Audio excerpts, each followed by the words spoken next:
Assalamualaikum. Apa perbedaan kredit dan pembiayaan? Kredit adalah fasilitas keuangan yang memungkinkan seseorang meminjam uang dan membayarnya kembali dalam jangka waktu yang ditentukan dengan dikenakan bunga. Jadi, kredit dalam lembaga keuangan konvensional ini menggunakan perjanjian pinjam-meminjam dan dikenakan bunga.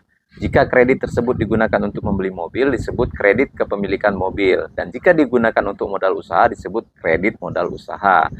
Jenis perjanjiannya adalah pinjam-meminjam dan namanya dibedakan tergantung tujuan penggunaannya. Selanjutnya, pada kredit akan dikenakan bunga misalkan 12% setahun dari pokok pinjaman.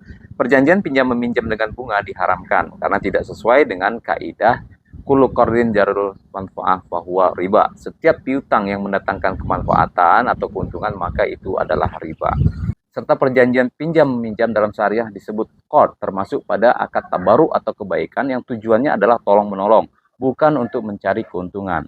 Pembiayaan. Pembiayaan pada lembaga keuangan syariah yaitu merupakan transaksi keuangan atau pendanaan yang menggunakan akad-akad syariah.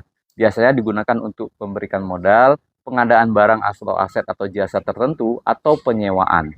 Terdapat 3 jenis akad utama, yaitu akad bagi hasil, akad jual beli, dan akad sewa menyewa. Akad jual beli terdiri dari 3 akad, yaitu murabahah, beli cicil, salam beli barang bayar di depan, dan istisna beli barang yang diproses buat. Keuntungan jual beli didapat dari selisih harga modal dan jual disebut sebagai margin.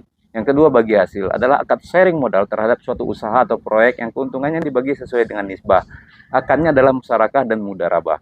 Jika usaha yang diberikan modal mendapatkan untung besar atau kecil, maka dibagi sesuai dengan nisbah antara pekerja dan pemodal. Jika rugi, maka dibagi sesuai modal. Yang ketiga, akad sewa atau ijarah, yaitu pembiayaan untuk menyewa suatu tempat atau barang. Keuntungan yang didapat disebut ujrah.